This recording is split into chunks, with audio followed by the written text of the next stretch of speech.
गुहारती। जाग नौजवान, जाग नौजवान, जाग राह पथ निहारती। भारती पुकारती, संस्कृति गुहारती।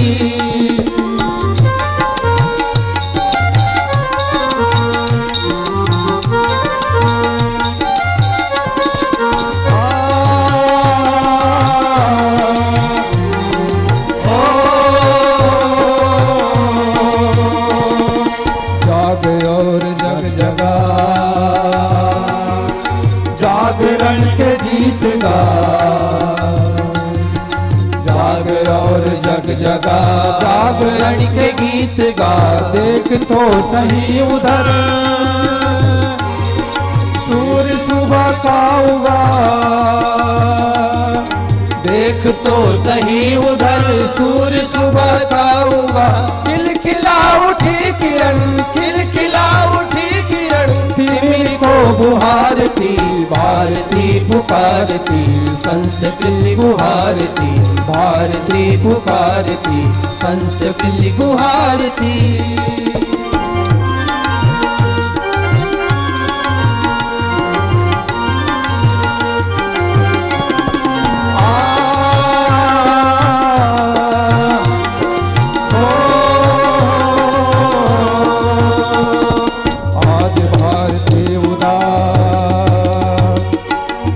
सामने विनाश, आज भारती उदास क्योंकि सामने विनाश। और देश का तरुण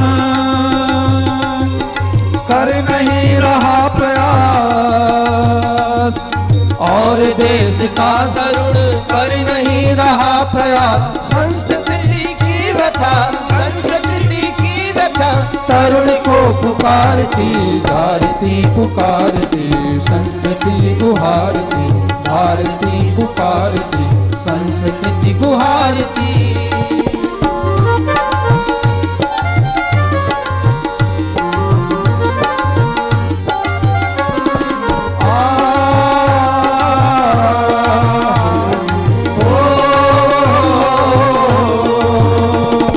जाग देश के जवान, जाग शौर्य स्वाभिमान।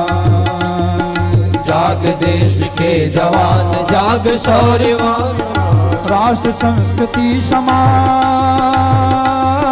जाग भाग्य के विधान। राष्ट्र संस्कृति समाज, जाग भाग्य के विधान। जागी तरुणाई, जागी तरुणाई, राष्ट्र को संवारती। भारती पुकारती, संस्कृति गुहारती। भारती पुकारती, संस्कृति गुहारती। जाग नौजवान, जाग नौजवान, जाग राह पथ निहारती। भारती पुकारती, संस्कृति गुहारती। भारती पुकारती, संस्कृति गुहारती। भारती पुकारती, संस्कृति गुहारती। बोलिए भारत माता की जय, भारतीय संस्कृति की जय। माँ भारती पुकार रही है हमारे जागरण के लिए। जागरण होने वाला है। और जैसे कि हमारे भाई गा रहे थे कि देख तो सही उधर उधर सूर्य सुबह का उगा। सूर्य उग चुका है और जब कभी सूर्योदय होता है तो सबसे पहली उसकी किरण हिमालय की चोटी पर पड़ती है। सबसे पहले वहाँ प्रकाश जाता है और वो हिमालय उस चारों ओर के लोगों को कह देता है कि अब रात खत्म होने वाली है, मेरा शिखर प्रकाशवान हो चुका है और अब तुम भी जाग जाओ। बस ऐसी ही घटना हम सबके सामने घट रही है, जहाँ चारों ओर हम अनीति, दुर्दशा और इन सब की बात कर रहे हैं, वहीं एक हिमालय की प्रतिभा लेकर के एक युवा जो अपने गुरु के चरणों में आकर के बैठे और अपने यौवन को लगाया, उनसे अपने आप को, उनके माध्यम से अपने को गढ़ने के लिए अपने को रख दिया। और दूरदर्शिता ऐसी कि आज घटने वाली समस्याओं को पहले से देख लिया जैसे, और आज लोग युवाओं की बात कर रहे हैं। आपने लगभग 15 साल 16 साल पहले से देश की परिस्थितियों पर नजर डाली और उसी तरह से कि सुपेरा होने वाला है, 21वीं सदी उज्जवल भविष्य होने वाली है और लाने वाले हैं हमारे देश के युवा, और उनको जगाने का काम शुरू कर दिया हमारे श्रद्धेय डॉक्टर साहब। सभी लोगों को जा करके ऐसे ही युवा चेतना शिविरों के माध्यम से केवल देश ही नहीं, पूरी दुनिया में 50 से अधिक युवा चेतना शिविर और उसके माध्यम से लाखों नहीं करोड़ों युवाओं तक जागृति के संदेश को पहुंचाया। और वो संदेश यही था कि जागो और राष्ट्र को संवारो, संस्कृति को संवारो। बड़ी श्रद्धा से हम सबके मार्गदर्शक, इस पूरे युवा आंदोलन के प्रणेता श्रद्धेय डॉक्टर साहब को आमंत्रित करता हूं कि वो अर्जुन की तरह हम सबको उठाएं और कहें, योगस्थ कुरु कर्माणि त्यक्तोत्तिष्ठ परम तपः।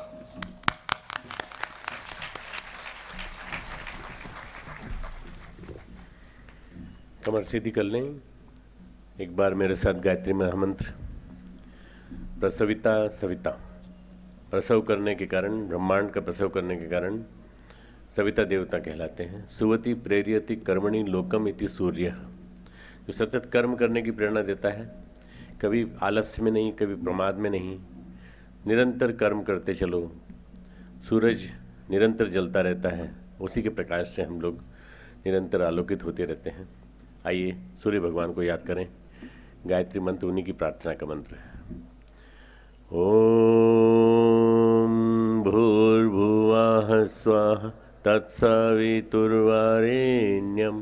भर्गो देवस्य धीमहि धियो यो नः प्रचोदयात्। ओम गुरुर्ब्रह्मा गुरुर्विष्णु गुरुरेव महेश्वरः गुरुः साक्षात् परब्रह्म तस्मै श्री गुरुवे नमः। अखण्डमण्डलाकारं व्याप्तं येन चराचरं तत्पदं दर्शितं येन तस्मै श्री गुरुवे नमः।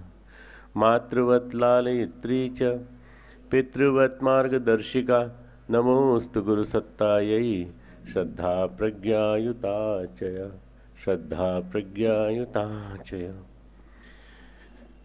परम पूज्य गुरुदेव परमन्या माता जी की सूक्ष्म उपस्थिति में आज के इस छत्तीसगढ़ प्रांत के चौथे युवा शिविर में मंच पर विराजमान हमारे आदरणीय दुबे जी भाई साहब, हमारे अरुण मररिया जी, दिलीप पाणिग्रही जी, हमारे बीच में बैठे हुए ओम प्रकाश राठौर जो कि छत्तीसगढ़ प्रांत के युवा संयोजक हैं, और हमारे आशीष शांति कुंज की सारी संगीत की टोली जो यहाँ बैठी है, सभी उपस्थित देवतुल्य भाइयों, देवी स्वरूपा बहनों, शक्ति स्वरूपा माताओं, उत्तर से दक्षिण तक, पूरब से पश्चिम तक छत्तीसगढ़ के क्षेत्र के अंचल के युवा साथियों, हमारी युवा बहनों और सभी यहाँ उपस्थित जितने प्राणवान परिजन हैं वो सभी भाइयों बहनों, परिस्थितियों की प्रतिकूलता को देखकर समय समय पर भगवान अवतार लेके आते रहते हैं। जैसे जब संकीर्णता बढ़ गई और बहुत ज़्यादा असुरता का आक्रमण होने लगा, देवत्व भी हारने लगा, तो वामन अवतार के रूप में उनको आना पड़ा और उन्होंने 3 पग नाप करके धरती अपना पूरा के पूरा जो है बलि से सारा अधिकार छीन लिया। बलि भी दानवीर था, बलि ने दान दिया और दान देने के बाद उसने जो लक्ष्मी कैद थी उनको छुड़वाया, भगवान विष्णु कैद थे उनको छुड़वाया। पौराणिक कहानियाँ ऐसा लगती हैं, पर वास्तव में समय समय पर ऐसी संकुचित प्रवृत्तियों के कारण जब लोग या तो उनके कैद हो जाते हैं, उनके पहरे में आ जाते हैं, उनके बंधन में बन जाते हैं, या फिर सारी समष्टि में ऐसी घटनाएं घटने लगती हैं। इसी प्रकार भगवान श्री राम आए तो उस समय मर्यादाएं विश्रृंखलित हो रही थी, मर्यादाओं का उल्लंघन हो रहा था। राक्षस के रूप में, राक्षस कुल में नहीं जन्मा था, ब्राह्मण कुल में जन्मा था रावण, परंतु राक्षस के रूप में उसने तप किया और राक्षस के रूप में तप करके भगवान महादेव को प्रसन्न किया, वरदान मांगे और वरदान मांगने के पश्चात उसने जो मन में आया वो किया। सब कुछ सही था, सोने की लंका बनाई तब तक सब सही था और जो कुछ भी उसने ग्रंथ लिखे हैं रावण का, भगवान शिव की महिमा का एक तांडव स्तोत्र है, बहुत सुंदर है, बहुत ही बढ़िया स्तुति है। अगर शिव जी की स्तुति करना हो तो उससे बढ़िया कोई स्तुति नहीं है। पंडित था, महाविद्वान था, पैसे वाला था, सोने की लंका का धनी था और बलशाली था, बल बहुत था उसके अंदर। परंतु उसके मन में एक वासना का बीज आया और उस वासना के बीज ने माता सीता को चुराने का, जो उसने अपहरण करने का अभियान रचा, उसके साथ उसके कई राक्षसों के साथी, राक्षसी साथी जितने भी थे, ताड़का, सुबाहु, मारीची, ये सब के सब लग गए और सब ने तहस नहस करना चालू कर दिया समाज की व्यवस्था को, मर्यादाओं को, पारिवारिक मूल्यों को। जब ऐसा होता है तो मर्यादा पुरुषोत्तम राम आते हैं।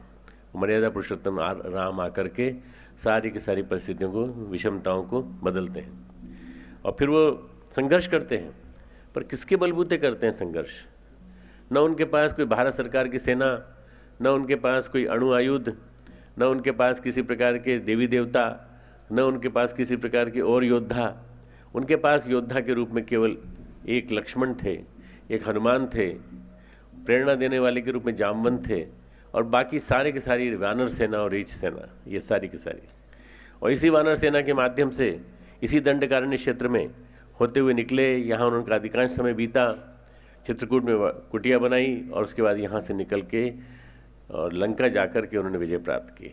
मैं समझता हूँ कि लंका शायद उस समय भारत में ही रहा होगा, या लंका भारत का हिस्सा रहा होगा, जिसको रावण ने सोने की लंका बनाकर अपना लिया।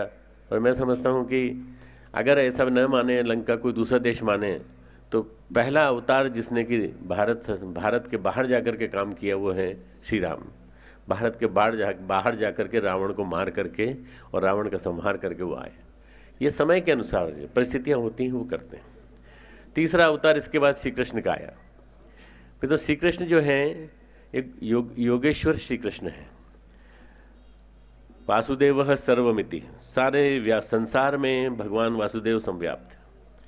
गोपेश्वर हैं, गायों की रक्षा करते हैं और गायों की रक्षा करते हैं, जैसे ही बांसुरी बजाते हैं गायें भागती हुई चली आती हैं। माखन चोर हैं, मक्खन चुराते हैं और मक्खन चुराने के साथ साथ वो सबसे बड़ी बात ये करते हैं कि एक संघर्ष का नारा लगाते हैं। एक युवा श्री कृष्ण, युवा बलराम अपने मामा कंस को मारने में कोई भी किसी प्रकार की कोताही नहीं बरतते, बल्कि जाकर के उनको मार के आते हैं, क्योंकि उन्होंने अनाचार का, आतंक का वातावरण मथुरा में छा दिया था, ब्रज क्षेत्र में। इंद्र से लड़ाई करते हैं और गोवर्धन उठाते हैं, और जो दूध की क्रांति करते हैं, मक्खन की क्रांति करते हैं, वो बड़ी विलक्षण क्रांति। छोटी उम्र से अपने चमत्कार दिखाते दिखाते भगवान कृष्ण बढ़ते जाते हैं, पर लोग पहचान नहीं पाते उनको। और लोग पहचान नहीं पाते तो ऐसे लोग दुर्योधन, दुर्बुद्धि वाले दुर्योधन, जिसका नाम सुयोधन था, पर बाद में जब दुर्बुद्धि आ गई तो दुर्योधन हो गया।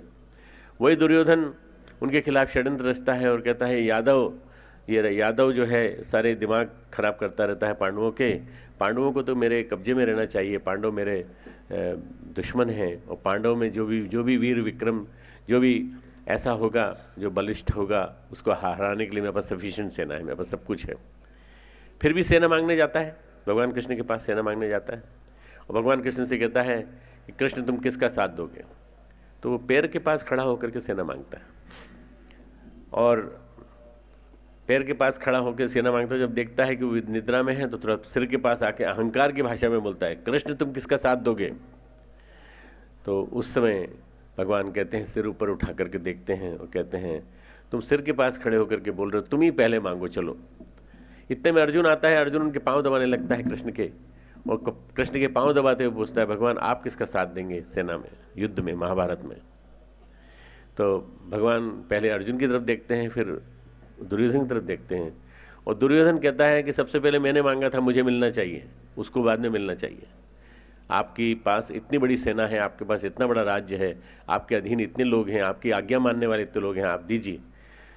तो फिर वो कहते हैं तुम मांग लो, एक तरफ मैं हूँ, एक तरफ मेरी सेना है, तुमको क्या चाहिए? 11 अक्षोहिणी सेना चाहिए या मैं चाहिए? मुझे चाहिए। अरे आपको लेके क्या करेंगे? आपकी सेना दे दीजिए। ये दुर्योधन की दुर्बुद्धि। आपको लेके क्या करेंगे? आप तो दुर्बुद्धि वाला जो आदमी वही मांगेगा, संसाधन मांगेगा, विभूतियाँ मांगेगा, पैसा मांगेगा, यश मांगेगा, नौकरी मांगेगा, लड़की मांगेगा, शादी के लिए कहेगा, जो दुर्बुद्धि वाला आदमी है। और सद्बुद्धि वाला आदमी क्या कहेगा? मुझे नेतृत्व दो, मुझे आगे बढ़ने की प्रेरणा दो, मुझे श्रेष्ठ काम में चलने की प्रेरणा दो, और मुझे गायत्री परिवार का युग निर्माण योजना का काम करने की योग्यता दो। ये एक सद्बुद्धि वाला आदमी कहेगा। अर्जुन कहता है भगवान आप मेरे साथ हो जाइए, बस मुझे आपका साथ मंजूर है, मुझे सारी दुनिया अलग हो जाए, तुम न छूटो, दुनिया छूटे, दुनिया भले छूट जाए मेरे से कोई दिक्कत नहीं, पर आप मत छोड़ना मेरे को। अगर आपका सहारा रहेगा तो मैं इस युद्ध को जीत लूंगा। ये आत्मविश्वास अर्जुन, युवा अर्जुन का आत्मविश्वास, प्रबल आत्मविश्वास कि मैं लड़ लूंगा और लड़ लूंगा और आपके सहारे लड़ लूंगा। तो बोले मैं चक्र नहीं उठाऊंगा, सुदर्शन चक्र नहीं उठेगा, मेरा कोई अस्त्र नहीं उठेगा, मैं चुपचाप तुम्हारे रथ को हाँकूंगा बस, और कुछ नहीं करूंगा। मित्रों, हम भगवान राम को मर्यादा पुरुषोत्तम कहते हैं, तो भगवान कृष्ण को लीला पुरुषोत्तम कहते हैं। लीला पुरुषोत्तम, लीलाएं लीलाएं लीलाएं।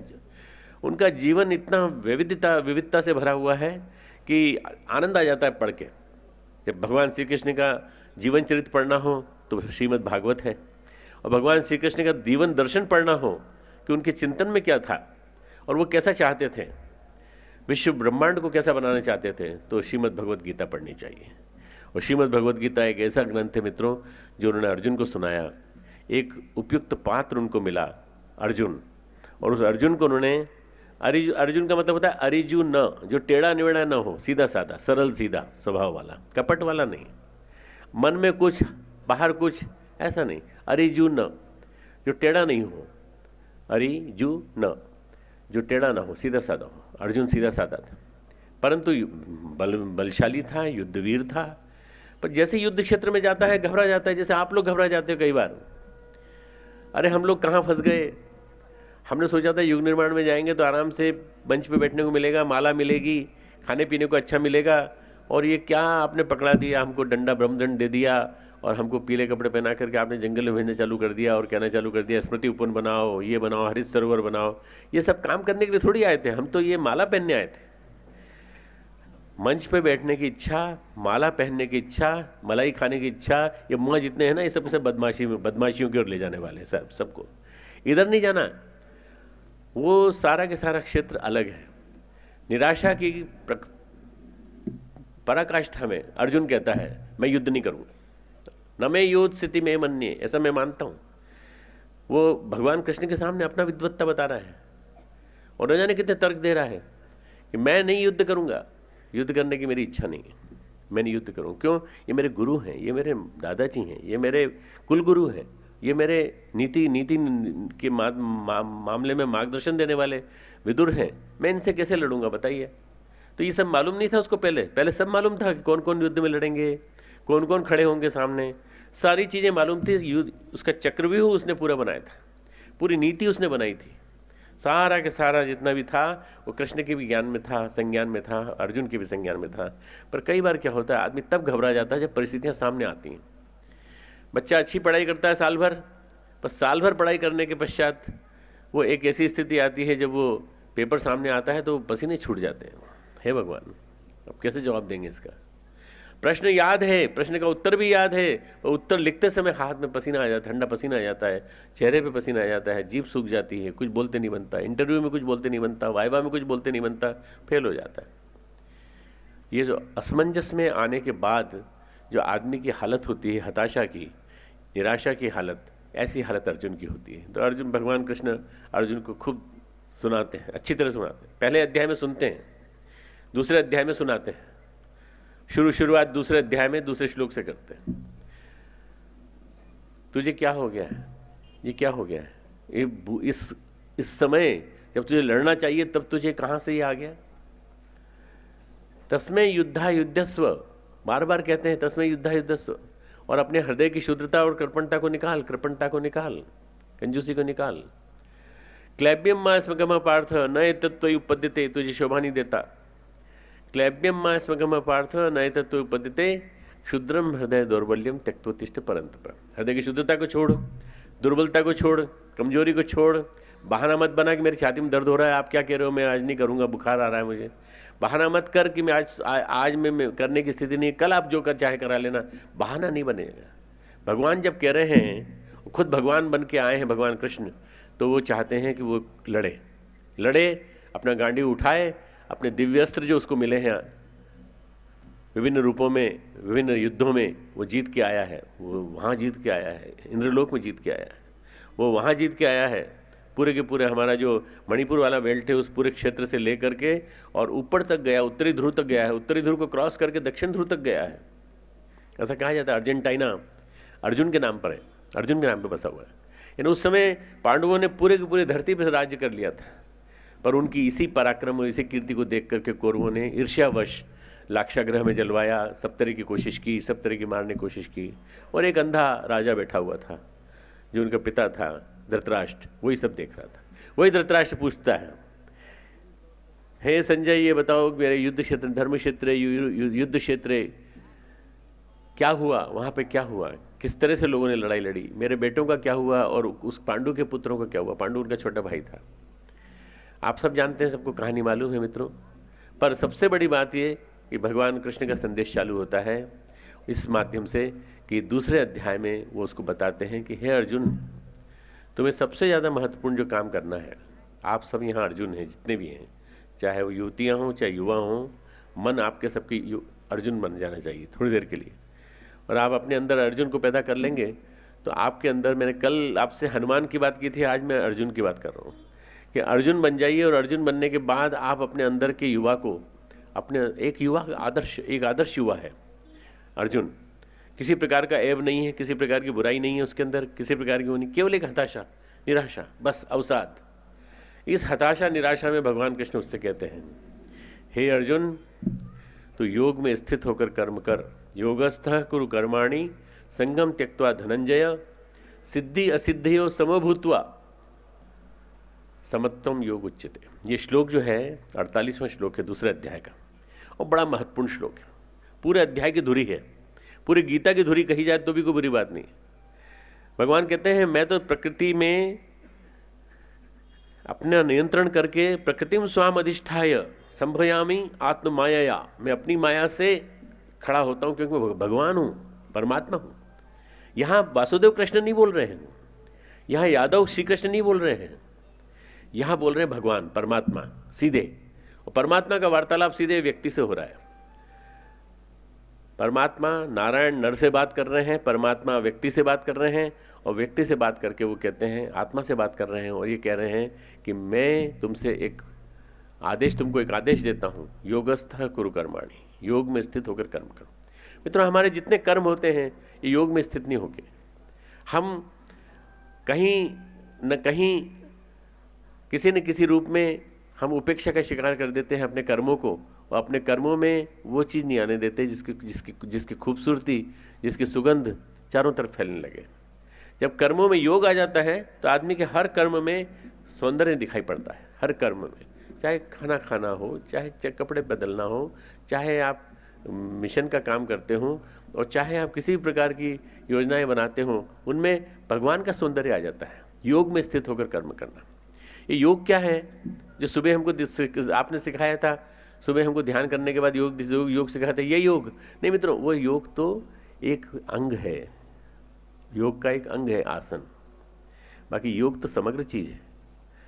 योग जो है वो युञ्जन्ते इति योगः, जो जोड़े वो योग, आत्मा और परमात्मा का मिलन जो करे वो योग, जो हमारी सारी की सारी इंद्रियों को और सारे हमारे अंतरंग को बहिरंग को सबको एक साथ जोड़े और पूरे एक समग्र चिंतन के साथ हम काम करें, वो योग।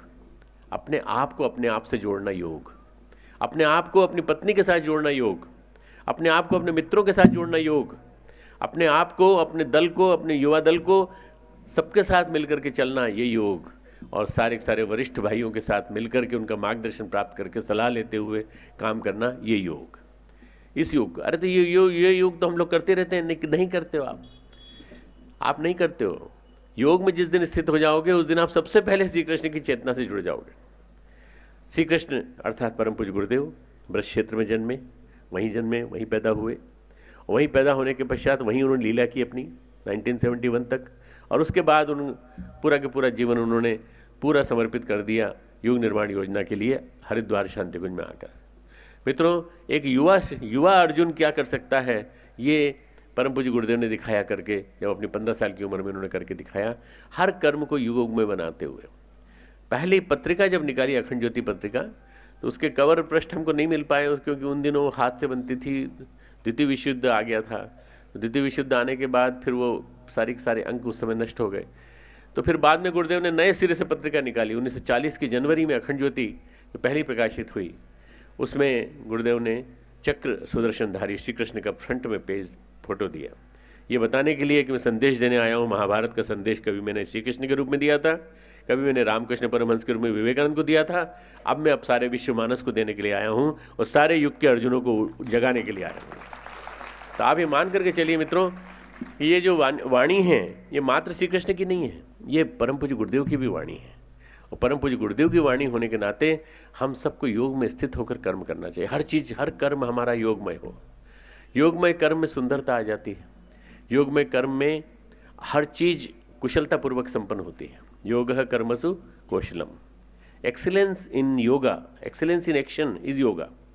हर काम में सुंदरता, हर काम में परिपक्वता, हर काम में परिपूर्णता। हम एक काम चालू करते हैं, छोड़ देते हैं, फिर एक काम चालू करते हैं, फिर छोड़ देते हैं। हम अपने ही अंदर असमंजस में, पशुपेश में पड़े रहते हैं, इसलिए हमारे काम पूरे नहीं हो पाते।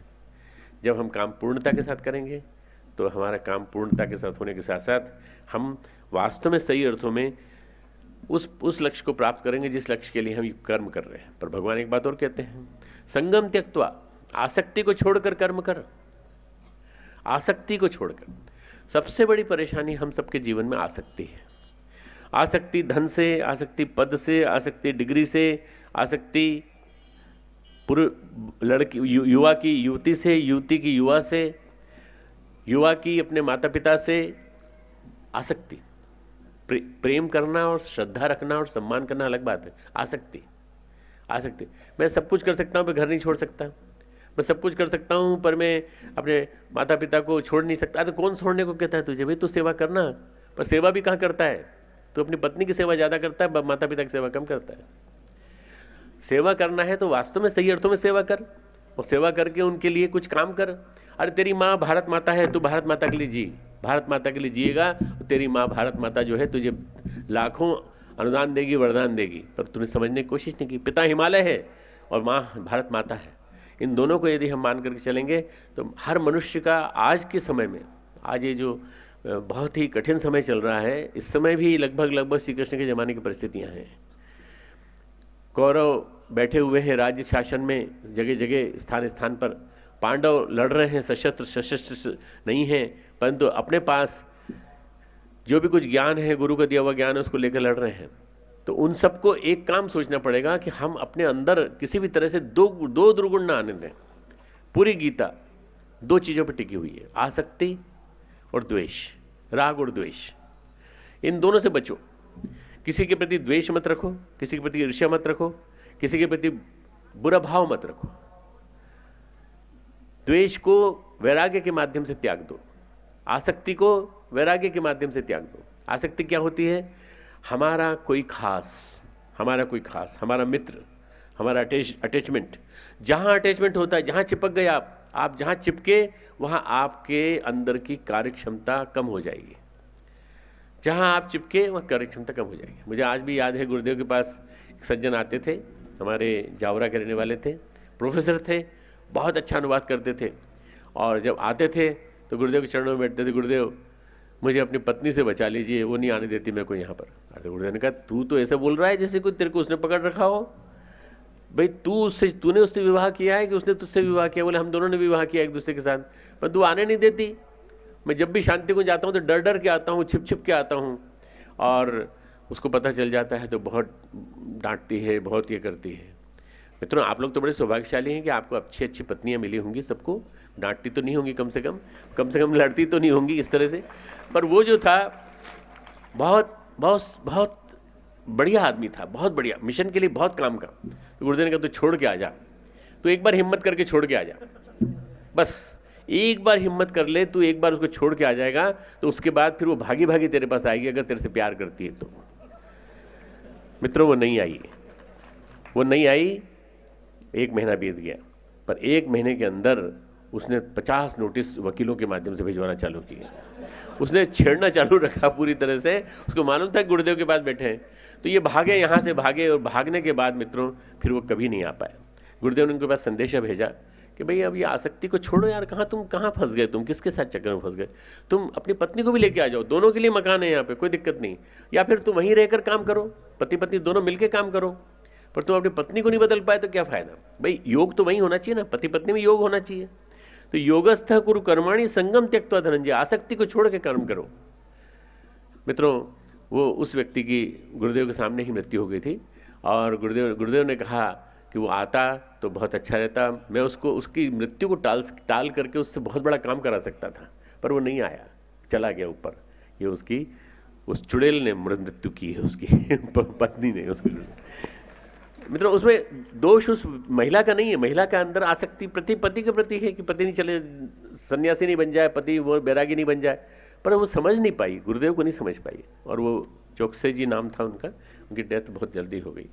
मित्रों, मैं इसलिए बता रहा हूँ आपको कि ये घटना ये बताती है कि हमारे अंदर आसक्ति इतनी तेज़ी से, चिपकने वाली आसक्ति इतनी तेज़ी से आती है कि वो फिर हम उससे निकल नहीं पाते। मैं मिशन के शीर्ष स्थान पे बैठा हुआ लोगों पे निगाह डालता रहता हूँ, कौन मेरे काम का है, कौन मेरे काम का है। तुम में से कोई भी मेरे काम का होगा तो मैं पकड़ लूँगा उसको, और फिर मैं गुरुदेव की शक्ति से फिर तुमको खींच के बुलाऊंगा शांति को, और यहाँ बुलाऊंगा, रायपुर बुलाऊंगा, राजनांदगांव बुलाऊंगा, जगह जगह बुलाऊंगा जहाँ पर तुम्हारी ज़रूरत है और जहाँ तुम्हें मिशन का काम बड़े स्तर पे करना है। पर जहाँ तुम्हारी आसक्ति बीच में आई वहाँ गड़बड़ हो जाएगी। आसक्ति का मतलब चिपक जाना, अपने स्थान पे चिपक जाना। अरे नहीं साहब, कहाँ निकले हम, कैसे निकले, नहीं निकल पाते हम। आपको मालूम नहीं है भाई डॉक्टर साहब, आपको तो बहुत अच्छा समय मिला, बहुत गुरुदेव ने आपको बहुत प्यार दिया। अरे भैया, हम बैठे ना प्यार देने के लिए, तुम हमारी तरफ भी तो देखो, हम भी तुमको उतना ही प्यार देंगे जितना गुरुदेव ने हमको दिया। तुम आके तो देखो, काम तो करके देखो, मिशन का काम तो करके देखो। जरूरत है, इस समय युवाओं की जरूरत है, और उसमें सबसे बड़ी बाधा है आसक्ति। तो संगम त्यक्त्वा, संगम यानी आसक्ति, त्यक्त्वा यानी छोड़कर, संगम त्यक्त्वा धनंजय शब्द भगवान ने बड़ा जानबूझ के यूज किया है यहाँ पे। धनंजय का मतलब होता है खजाना खोद के निकालने वाला। अब खजाना खोदने वाला खुद ही खजाने से चिपक जाए कि मैं तो नहीं छोड़ूंगा इसको, फिर क्या होगा। आसक्ति से छोड़कर मतलब खजाना भी खोद ले। अर्जुन के कई नाम हैं, उसमें एक नाम धनंजय भी है। खजाना खोद कर लाने वाला, उसको एक दिव्य सिद्धि प्राप्त थी कि वो खजाने उसको पता चल जाते थे कहाँ खजाने हैं, और उसके माध्यम से भगवान उसको संबोधन करते हैं, संगम त्यक्त्वा धनंजय। सिद्धि असिद्धि समभूत्वा, काम सफल हुआ कि नहीं, काम हुआ कि नहीं। भाई गुरुदेव ने बुलाया था तो मैं तो वहाँ नहीं पहुँच पाया ऊंचे स्थान पर। अरे वो मान के मत आओ कि तुमको सब मिल जाएगा, तुम अपना काम करते चले जाओ बस। सिद्धि असिद्धि, सिद्धि हुई कि नहीं, असिद्धि हुई कि नहीं। मान लो सिद्धि हो गई तो और असिद्धि हो गई तो, काम सफल हुआ तो, काम सफल नहीं हुआ तो, समभूत्वा, समभाव से, बराबर भाव से। कभी भी आपका काम हुआ हो न हुआ हो तो भी आपको कभी शक नहीं करना चाहिए भगवान के ऊपर, कभी आपको संदेह नहीं करना चाहिए कि भगवान हमारे को, आपने ये कहा, ये आश्वासन दिया। भगवान को भी आश्वासन नहीं देता। भगवान कहता है तू काम कर, मैं तेरे को फल दूंगा, तू काम कर, मैं तेरे को फल दूंगा। पर कर्म फल के प्रति स्पृहा न हो, कर्म फल के प्रति तेरे मन में चाह न हो। ये चाहत सारी बीमारियों की जड़ चाहत है। चाहत, मुझे ये पद मिल जाता, मुझे ये पद मिल जाता, मुझे ये मिल जाता, मुझे ये मिल जाता। मैं किसी का नाम नहीं ले रहा हूँ मित्रों, पर यहीं आपके यहाँ इसी भिलाई में सेक्टर 6 में यहीं पर काम करने वाले एक डॉक्टर साहब हैं। मैं उनको कम से कम 30 साल से पीछे पड़ा हूँ उनके हाथ धो करके, पर मैं सफल आज तक नहीं हो पाया उनको खींच के लाने में। आप सब इशारा मेरा समझ गए होंगे कि मैं किसकी तरफ इशारा कर रहा हूँ। मित्रों, वो निकल के आ जाते हैं तो आज वो इतने ऊंचे स्थान पे होते कि आज जिस स्थान पे बैठे हैं वहाँ उनके पास कोई नहीं है, और मैं उनके बारे में चिंता करता रहता हूँ, उनके स्वास्थ्य के बारे में चिंता करता रहता हूँ, सबकी चिंता करता रहता हूँ, पर वो बैठे हैं, अभी नहीं निकल पा रहे। कल मैंने उनको बड़ी कड़ी चेतावनी दी है उनको, और कड़ी चेतावनी देने के बाद उन्होंने मेरे से कहा है नहीं मैं अब आता हूँ, बिल्कुल आता हूँ, अब आता हूँ, बिल्कुल आता हूँ। तो मैं सोचता हूँ कि जरूर आएंगे। सिद्धि असिद्धि समभूत्वा समत्वम योग उच्यते। सम इक्विलिब्रियम इज योगा। इक्विलिब्रियम, समत्व यानी समान संतुलन, समत्व यानी समानता, ठीक ठीक, ना इधर ज़्यादा ना इधर ज़्यादा। अतिवाद क्या करते हैं हमारे यहाँ लोग, सब कुछ छोड़ देते हैं, नमक भी छोड़ दिया, शक्कर भी छोड़ दिया, कपड़े भी छोड़ दिए, सब कुछ छोड़ दिया। अरे ये छोड़ने के लिए किसने कहा था भाई तुमको? वैराग्य का मतलब होता है निषेधात्मकता से परित्याग, झूठ बोलने से परित्याग, कलह करने से परित्याग, पीठ पीछे बुराई करने से परित्याग, ये नेगेटिविटी है जितनी, इन सब से परित्याग, ये है त्याग। पर त्याग क्या करते हैं? अतिवाद करेंगे, नंगे पैर चलेंगे, बर्फ पे सोएंगे, तप करेंगे, हिमालय में जाएंगे। अरे जहाँ जाओगे वहाँ तुम्हारा मन तो तुम्हारे साथ जाएगा ना, फिर तुम्हारा मन तुमको परेशान करेगा, वासनाएं तंग करेंगी, कामनाएं तंग करेंगी, तृष्णा तंग करेगी। इसलिए भगवान कहते हैं सिद्धि असिद्धि में समान भाव से होकर समत्वम योग उच्चते, समत्व, इक्विलिब्रियम, बराबर भाव से रहो। न कुछ मिले तो ठीक, न मिले तो कोई बात नहीं। साधु जब ब्राह्मण जब चलते हैं, साधु ब्राह्मण हमारे देश की परंपरा है दोनों, जब चलते हैं तो वो चिंता नहीं करते कि रात का खाना मिलेगा कि नहीं, कहीं ना कहीं मिलेगा। स्वामी विवेकानंद ने एक बहुत अच्छा वाक्य लिखा है भारत की संस्कृति के बारे में। स्वामी विवेकानंद ने कहा कि ये भारतवर्ष वो देश है, संस्कृति की प्रधानता जहाँ पर है, वो देश है जहाँ किसी भी गांव में भी आप चले जाएं तो गांव में झोपड़ी में रहने वाला भले कम साधनों में रहता हो, पर उसके यहाँ थोड़ी सी लकड़ी जल रही थी जो रात को खाने के समय वो जलती रहती है, और ऊपर बटलोई पड़ी रहती है, उस बटलोई में कुछ न कुछ उबलता रहता है ताकि अगर घर गलती से भी कोई मेहमान आ जाए तो रात को भी सब्जी रोटी खिला सके। ये है हमारे देश की संस्कृति। कहीं कोई भूखा नहीं मरेगा, आप चिंता मत करिए, किसी को भूखा मरने की जरूरत नहीं। खाना मिलेगा, जरूर मिलेगा, भोजन भी मिलेगा, सब कुछ मिलेगा, पर चाहत नहीं होना चाहिए। काश हमें ये पद मिल जाता, काश हमें पद मिल जाता, काश हमें। जिसके पास इसका पद प्राप्त है, क्या बोलते हैं आपके पंचायत सदस्य का, उसको चाहत है कि मैं जिला परिषद का सदस्य बन जाऊं। जिसको जिला परिषद का सदस्यता का परिषद प्राप्त है वो चाहता है विधायक बन जाऊं। विधायक चाहता है मैं मेंबर ऑफ पार्लियामेंट बन जाऊं। मेंबर ऑफ पार्लियामेंट चाहता है मैं मिनिस्टर बन जाऊं, और मिनिस्टर चाहता है मैं प्राइम मिनिस्टर बन जाऊं। अब बताइए कौन कौन बन सकता है क्या क्या? ये चाहत जो है ना, ये सब बंधन है, ये सब बंधन है। जितने भी भवबंधन हैं ये सारे के सारे चाहत है। बिना चाहे आप काम किए जाइए, आपका काम श्रेष्ठ होगा तो आप बढ़ते चले जाएंगे। आपके काम के ऊपर डिपेंड करता है, आपके काम करने की उत्कृष्टता पर डिपेंड करता है। योगः कर्मसु कौशलम, कुशलतापूर्वक कर्म किया जाना योग कहलाता है। कुशलतापूर्वक, एक्सीलेंस, एक्सीलेंस, हर काम अच्छा बढ़िया ऐसा शानदार। जैसा मैंने अभी रिपोर्ट सुन रहा था, बहुत चारों की रिपोर्ट इतनी व्यवस्थित, संतुलित, और जो ये काम कर रहे हैं, जो काम चल रहे हैं पूरे देश में, प्रदेश में, उस देख के लगता है मित्रों कि वो दिन दूर नहीं जब सारे के सारे प्रांतों की जब हम समीक्षा करेंगे तो सबसे पहले नंबर पर छत्तीसगढ़ होगा। केवल एक ही वजह से, मन में किसी प्रकार की चाहत न रख करके काम करने वालों की संख्या यहाँ पे बहुत ज़्यादा है। मैं फिर भी क्यों सुना रहा हूँ उनको? इसलिए सुना रहा हूँ कि योग में स्थित नहीं है। योग में स्थित हो जाइए। योग का मतलब परमात्मा से संबंध जोड़ लेना। योग का मतलब परमात्मा का काम करने वालों से संबंध जोड़ लेना। योग का मतलब परमात्मा का काम करने वाले हमारे परम पूज्य गुरुदेव के साहित्य को, उनके विचारों को जन जन तक पहुंचाने का प्रयास करना, ये योग है। और ये योग हो जाएगा आत्मा और परमात्मा का मिलन संयोग योग है। योग है ना, 1 + 1 = 2, एक धन 1 = 2, ये गणित है पूरा के पूरा। मैं और मेरा परमात्मा, हम दोनों मिलकर के एक हो गए, बस। फिर तो दो भी नहीं रहते, एक हो जाते हैं, अद्वैत हो जाता है। दो मिलकर के एक हो जाते हैं, एक और एक मिलकर दो गणित में होता होगा। वो कहते हैं मैं परमात्मा से मिला तो मैं एक हो गया। मीरा कहती है कि मैंने गिरधर लीनो मोल, लियो तराजू तोल, कोई कहे सस्तो कोई कहे महंगो, पर मैंने तो मोल देख के खरीदा है, परख के खरीदा है मैंने।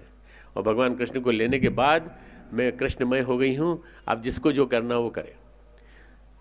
करा लोगों ने, जहर दिया, सांप की माला बना करके, फूलों की माला के बीच में सांप को बिछाया, डाल करके उसको पहनाया, सब कुछ किया। उसके देवर ने षड्यंत्र किया, पति मर गया जल्दी से, पर उसने तो गिरधर को मोल ले लिया था। अब जब इतनी परेशानी होने लगी कि राजरानी को, मेड़ता सिटी की राजरानी, राजस्थान की राजरानी घूम रही है जगह जगह और खड़ताल बजाती हुई चल रही है और कहते मैंने गिरधर लीनो मोल, भगवान कृष्ण की लीला का गान कर रही है। लोग पागल कहते हैं मुझे, लोग ऐसा कहते हैं। तो उन्होंने अपने गुरु रैदास को चिट्ठी लिखी, तुलसीदास जी को चिट्ठी लिखी। तुलसीदास जी को चिट्ठी लिखी, मैं क्या करूं, लोग मुझे तरह तरह से अपमान करते हैं, लोग मेरा तरह तरह से निंदा करते हैं, आप मेरे गुरु हैं, आप मुझे बताइए। तो उन्होंने एक चौपाई लिखी, उसको आपको सुनना चाहिए। हर कार्यकर्ता को जो जीवन में आगे चलकर कुछ मिशन का काम बड़े स्तर पे करने की इच्छा रखता है, उसको इस चौपाई को ध्यान से सुनना चाहिए। जाके प्रियन राम वेदेही, जाके प्रियन राम वेदेही, वेदेही यानी जानकी, राम वेदेही, तजिए ताहि कोटि बेरी सम, जिसको राम और जानकी पसंद नहीं है, तजिए ताहि कोटि बेरी सम, करोड़ गुना शत्रु मानकर छोड़ दीजिए सम, यद्यपि परम स्नेही, यद्यपि वो प्यार दिखाते हैं पर यद्यपि परम स्नेही, पिता तजियो प्रहलाद विभीषण बंधु भरत महतारी, पिता ने अपने पिता को छोड़ा, अपने प्रहलाद ने अपने पिता को छोड़ा, पिता तजियो प्रहलाद विभीषण बंधु रावण को छोड़ के आया, भरत महतारी अपनी माँ को छोड़ करके और पूरी तरह से अपने भगवान राम के काम में लग गया।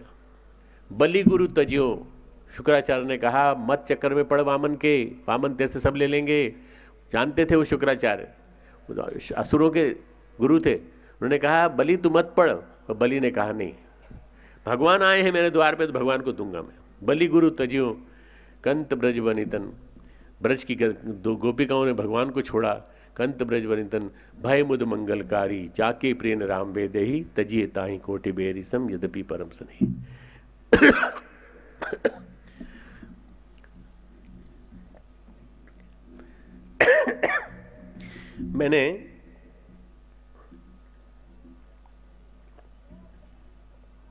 मैंने जब एमडी करने के बाद अमेरिका जाने के बजाय, मैं अमेरिका जा रहा था, एक समत्वम बोल रहा हूँ ना मैं, समत्व का एक हिस्सा ये कि मैं अमेरिका जा रहा था, अमेरिका जा रहा था तो गुरुदेव के पास गया, गुरुदेव ने मेरी दिशा पलट दी, नहीं नहीं तुम यहीं रहो। अब मैं जो नौकरी करने लगा, नौकरी करते करते जब गुरुदेव ने बुलाया 4-5 बार, तो उनमें एक प्रमुख लेक्चर जब गुरुदेव का सुना तो उसके बाद मैंने कहा मैं तो गुरुदेव के साथ रहूँगा। गुरुदेव के पास गया, गुरुदेव ने कहा बेटा माता पिता तुम्हारे हैं, तुमको उनको संभालना पड़ेगा, मैं नहीं संभालूंगा, उनको उनका ध्यान तुमको रखना पड़ेगा, और यहाँ कोई गद्दी नहीं है कि तुम गद्दी के लिए आ रहे हो, तुमको आना है तो आओ, सबका स्वागत है यहाँ, और मेरे को तो काम कराना है, मैं तुमसे भी काम करा लूँगा और कोई भी आएगा उससे भी काम करा लूँगा। तो मित्रों जब मैंने अपना संकल्प बताया पिताजी को कि मैंने रिज़ाइन कर दिया है, उस समय मेरे को 35,000 उस ज़माने में मिलते थे, जो आज के 3.5 लाख के करीब होंगे।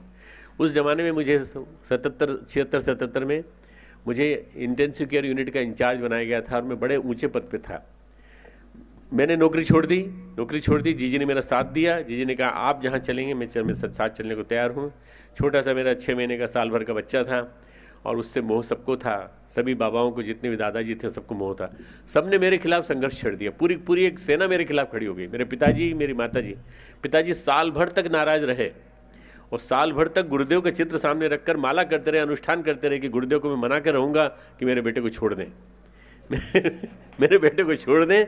जज थे, हाई कोर्ट, डिस्ट्रिक्ट कोर्ट जज में कोर्ट में जज थे, और बराबर यही एक मन में बात, बार यही मन में बात की, मेरे बेटे को क्यों बुलाए? अरे मुझे बुलाते, मेरा आने का जाने का समय, रिटायरमेंट है 2-3 साल बाद, मुझे बुलाते मैं चला जाता। पर उन्होंने नाराजी बराबर बाकायदा रखी। वहाँ नहीं आए, मथुरा नहीं गए, हरिद्वार नहीं गए, वहीं पर बैठे बैठे उन्होंने अपना गुस्सा जाहिर किया। मैंने आया, होशंगाबाद में डिस्ट्रिक्ट गेस्ट थे, जब मैं आया तो मैं मिला उनसे, तो बोले कि मेरा गुस्सा गुरुजी को बता देना, जब तक तुम लौट के नहीं आओगे तब तक मेरा अनुष्ठान खत्म नहीं होगा। मैंने कहा बहुत अच्छा, साधना का संग्रह हो रहा है साधना कर रहे हो, जब कर रहे हो तो बहुत बढ़िया है आपका, पर मैं तो नहीं आने वाला, मैं गुरुदेव को बता सकता हूँ। तो गुरुदेव के पास मैं गया, शाम का समय था, 6-7 साढ़े 6 बजे का समय था, और गुरुदेव से मैंने कहा गुरुदेव पिताजी बहुत परेशान है, उन्होंने जीवन भर तप किया है, जीवन भर साधना की है, तो शादी भी नहीं करना चाहते थे, पर उनके गुरु ने कहा कि नहीं तुम शादी करो, तब उन्होंने शादी की, नहीं तो वो अनुष्ठान करते रहते थे, गायत्री का अनुष्ठान करते रहते थे निरंतर। और ऐसी स्थिति में वो आप अनुष्ठान में भी आपको ही आराध्य मान के जप कर रहे हैं और बराबर प्रार्थना कर रहे हैं, और ये कह रहे हैं कि वापस आ जाऊँ मैं, मुझे क्या करना चाहिए। बार बार उनके साथ साथ मेरी माँ का रोता हुआ आंसू का चेहरा दिखाई पड़ता है मुझे। तो गुरुदेव ने चादर थी, चादर में से एक धागा निकाला, धागा खींच के निकाला, जैसे मैं खींच के निकाल रहा हूँ ना धागा, ये धागा निकाला, और धागा निकाल के उन्होंने झटके से तोड़ा। उन्होंने कहा मोह का धागा ऐसे तोड़ा जाता है, भूल जाओ, मैं हूं ना तुम्हारा पिता भूल जाओ। बोले वो मेरे समधी हैं, वो बड़े सम्माननीय हैं, वो संत हैं, वो बहुत अच्छे साधक हैं, पर जिस दिन गुरुदेव ने झटके से तोड़ा उस दिन पिताजी का भी झटके से मोह टूट गया। और उस दिन मित्रों उसके बाद फिर पिताजी खुद आए और खुद आकर के गुरुदेव के चरणों में बैठे और सारी बातें होती चली गई। 1 साल लगा, 1 साल मुझे बहुत कठिन परिस्थितियों से गुजरना पड़ा, मन भी दुखी, मन भी परेशान। जीजी के लिए भी तरह तरह की बातें मेरी माँ ने कही, मेरे पिताजी ने कही।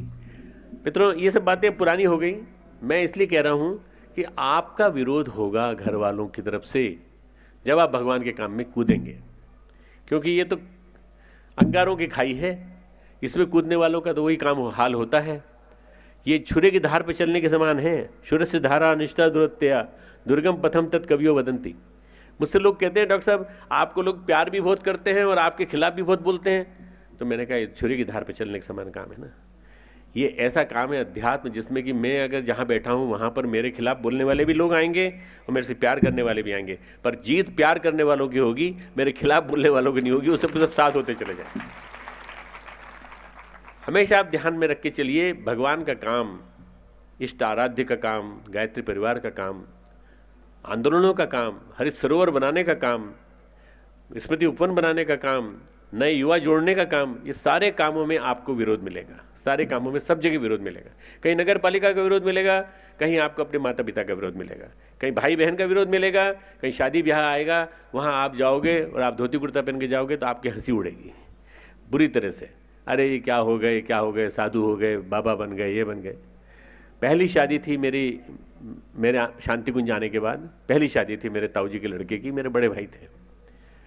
तो पिताजी ने जिद की, माताजी ने जिद की। मैंने कहा गुरुदेव आपने तो हाँ कर ही दिया है कि अब पिताजी बाधा नहीं डालेंगे, परंतु बार बार चिट्ठी लिख रहे हैं कि इस शादी में तो आना ही पड़ेगा तुमको, मैं क्या करूं।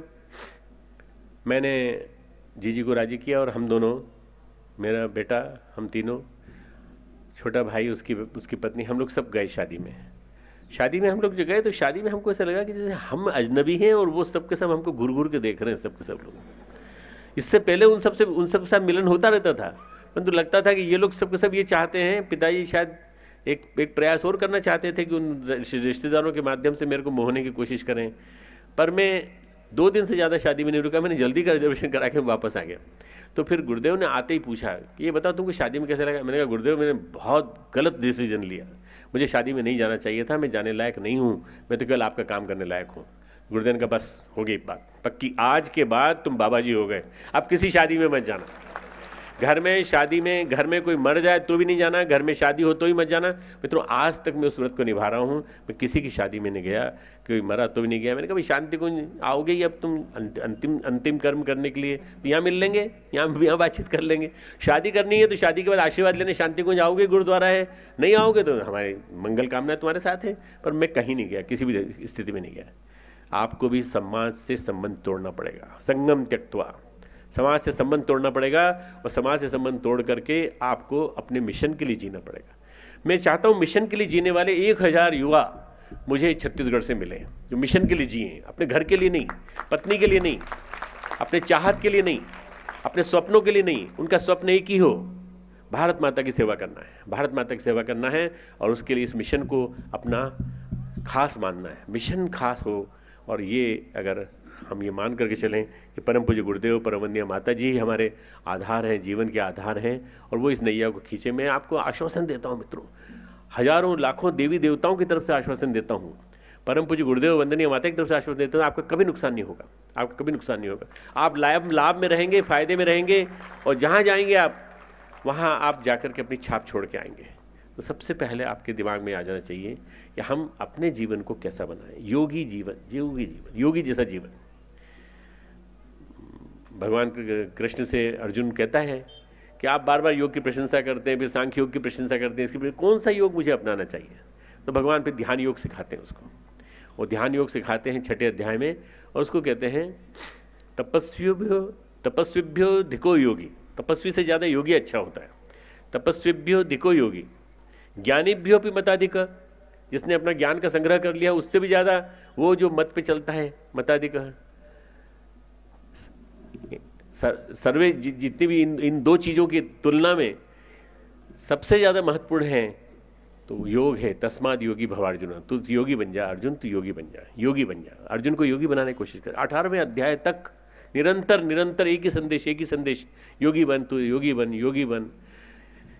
योगी बनने के लिए न तो जटाजूट बांधने की जरूरत है, न कपड़े त्यागने की जरूरत है, आपको अपनी मानसिकता बदलने की जरूरत है। योगी बन गए मतलब ये कि फिर आसक्ति नहीं रही किसी चीज़ से, पद से आसक्ति नहीं, हमको प्रांत का वो बनाया नहीं, जिले का इंचार्ज बनाया नहीं, हमको वो मंडल बने थे उनका अध्यक्ष बनाया नहीं, ये चाहत नहीं, चाहत छोड़ दी पूरी की पूरी।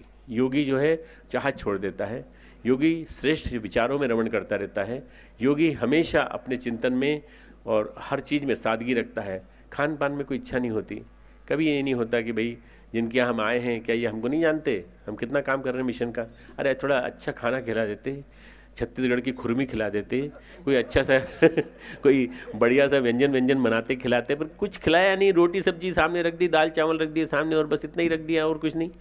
कोई चाहत मत रखो, अगर वो नहीं खिलाए और नहीं खिला करके डांट के भी भगा दे तो भी नमस्कार करके प्रणाम करके उनको आओ कि फिर भी आना यज्ञ में, आपको आना है यज्ञ में। कोई कुछ भी कहे, सिद्धि असिद्धि हो समभूत्वा, सिद्धि असिद्धि में समभाव से रहते हुए अपना काम करो।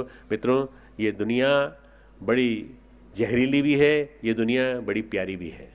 आप किस आंखों से देखते हो, आप जिन आंखों से देखते हो उन आंखों से अपने भगवान को देखने की कोशिश करो, आपको हर जगह भगवान नजर आएगा। और अगर आप शैतान देखने की कोशिश करोगे तो हर जगह शैतान नजर आएगा। ये आपके ऊपर निर्भर करता है कि आपने अपने आप को योगी बना लिया कि नहीं।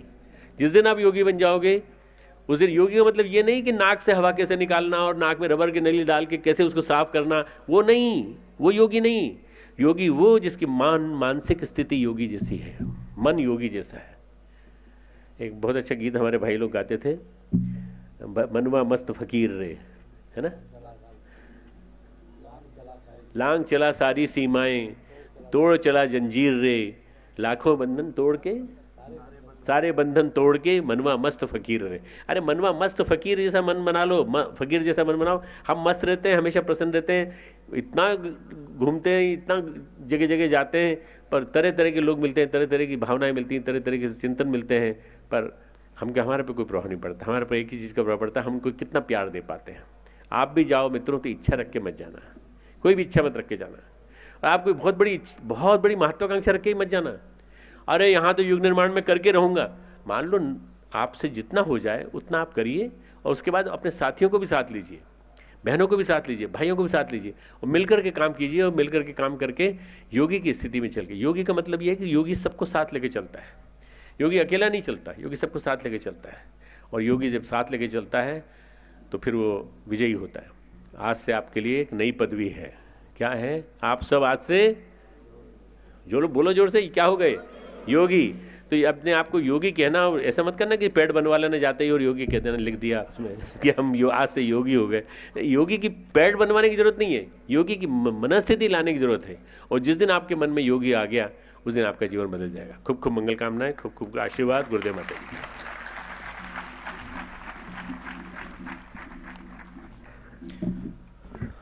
बहुत बहुत धन्यवाद श्रद्धेय डॉक्टर साहब। हम सबको योगी जीवन का पाठ, और जैसे कि वो शब्द कहे जाते हैं कि तू कहता कागज़ की लेखी और मैं कहता आखन की देखी। श्रद्धेय डॉक्टर साहब के शब्द किसी कागज़ की लेखनी नहीं है, बल्कि युग निर्माण के उस युवा आंदोलन के वो सूत्र हैं जिसमें उन्होंने अपने जीवन को खपाया है।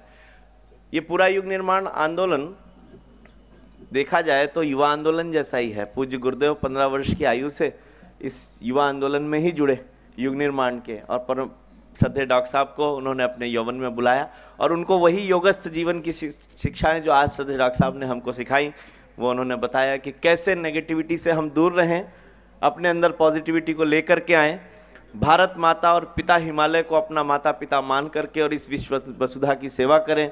योग में स्थित होकर के कार्य को सुंदर बनाएं, अपने कार्य की कुशलता को बढ़ाएं, और किसी कर्म के और उसके फल की चाह से दूर रह करके नेगेटिविटी और आसक्ति और द्वेष से दूर रह करके कार्य करना श्रद्धेय डॉक्टर साहब ने हम सबको सिखाया।